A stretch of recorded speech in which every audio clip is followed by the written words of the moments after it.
Up, y'all? I'm back with another episode, and tonight we're gonna discuss something a little different. We're gonna talk about some of my favorite, most courageous, brave, righteous, noble men in the Bible whose stories really impacted my heart.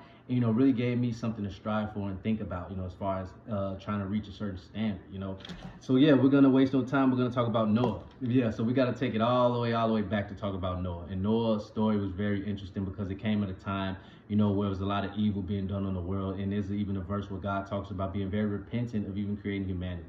But he's seen something in Noah. He had favor in Noah because of his obedience, his righteousness, and things like that. So he created the ark, to protect, certain animals, Noah's children and people's wives and things like that, from the great flood that was to come. And, Noah really was impactful because, he even preached to the people through all these tumultuous situations. He stood strong in being obedient to God, and he tried to get people to turn back to God, but of course, people don't listen.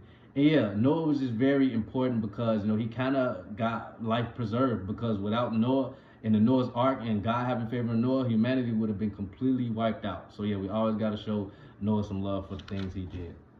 Number 4, we're going to talk about Stephen. Now, Stephen, he was in the book of Acts. He was similar to John the Apostle, Peter the Apostle, and James and things like that.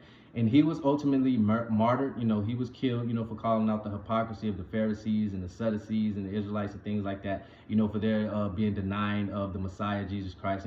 So he spoke very boldly on behalf of Jesus Christ. He was very courageous and he was very brave, for the things that he did and he died for. He died within his righteousness. It was a very impactful death. It really hurt me. I'm like, man, they did Stephen like that. That's kind of crazy.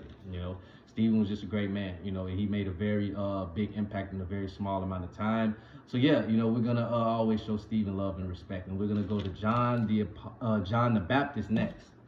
So yeah, John the Baptist was the man famously known for baptizing Jesus Christ. Him and Jesus Christ had a great relationship. Jesus Christ loved John the Baptist. John the Baptist was very humble. He had a lot of reverence for Jesus Christ. And, they thought he was the Messiah. He said, no, I can't even lace the man's sandals who's coming behind me, who's really the Messiah. And he was just like Stephen in the sense of him being martyred for upholding righteousness and upholding a certain standard on behalf of Jesus Christ, because he called out certain relations between a king and a certain woman, and he got killed for that. And, he got martyred for that. And it was just, a sad story because he was another, just like Stephen. You felt like John the Baptist had so much to give, more to give, but, he kind of served his purpose. And Jesus was really, sad about the whole death of John the Baptist, So, yeah, we always going to show John the Baptist some love, man. He was a courageous, brave, righteous, noble man. And number 2, we're going to talk about Daniel.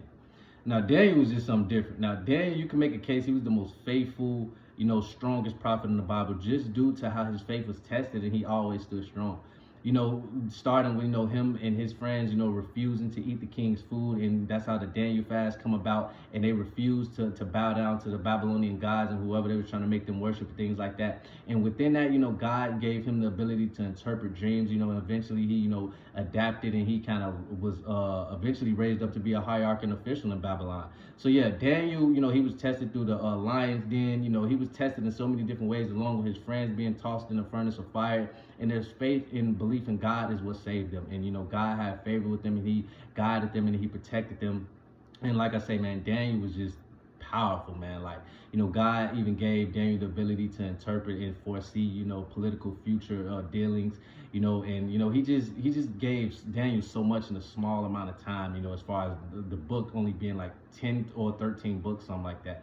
But yeah, Daniel, man, you can make a case he's the most faithful, powerful prophet in the Bible. His faith was tested in so many different occasions, but he always stood strong, and God just elevated him and had so much favor for Daniel.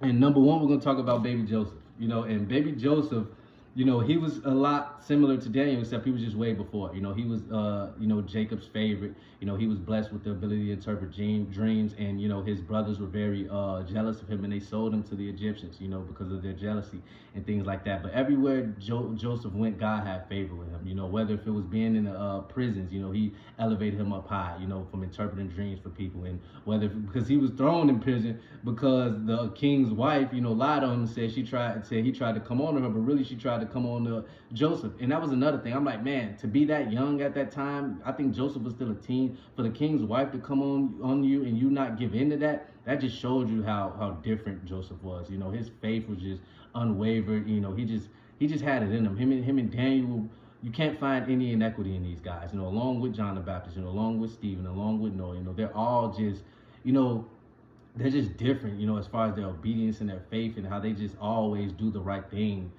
for God, you know, and they were blessed within that. So that's something that I think we could all learn, you know, just being, you know, trying our best to be righteous, you know, trying our best to just love and choose obedience instead of not being obedient. Because when you choose obedience, God is going to have favor to you, and he's going to elevate you through trying situations, you know, but your faith is going to be tested. You know, we always got to be aware of that, but that gives us a chance to kind of showcase our faith.